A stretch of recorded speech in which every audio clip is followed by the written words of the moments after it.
सोलापूरसह पुणे, सांगली, कोल्हापूर, सातारा 2 दिवस ढगाळ वातावरण. सोलापूर, कोल्हापूर, पुणे, सांगली, सातारा, नाशिक, धुळे, जळगाव, नंदुरबार, नगर या 10 जिल्ह्यात 2 दिवस ढगाळ वातावरण राहण्याचा अंदाज आहे.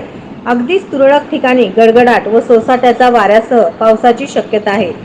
तसेच वातावरणात गारवा देखील राहण्याची शक्यता आहे. विदर्भात 29 फेब्रुवारीपर्यंत अवकाळी पावसासह काही भागात गारपीट होण्याचा अंदाज आहे. तर उत्तर भारतात पुन्हा पश्चिमी चक्रवात येत असल्याने उत्तर महाराष्ट्रात थंडी लांबण्याची शक्यता आहे. सोमवारी निफाड येथे नीचांकी 6 अंश सेल्सिअसची नोंद करण्यात आली, तर मुंबईला किमान तापमान 15 अंशावर आल्याने वातावरणात गारवा वाढला होता. मराठवाड्यात आगामी 2 दिवस 28 फेब्रुवारीपर्यंत ढगाळ वातावरण राहणार आहे. जालना, हिंगोली, परभणी, नांदेड जिल्ह्यात तुरळक ठिकाणी हलक्या पावसाचा अंदाज हवामान तज्ज्ञ माणिकराव खुळे यांनी वर्तवला आहे. उत्तर भारतात सतत पश्चिमी चक्रवात येत आहे. तसेच काश्मीर, लेह, हिमाचल प्रदेश, अरुणाचल, उत्तराखंड या भागात हिमवृष्टी होत असल्याने थंडी पसरली आहे.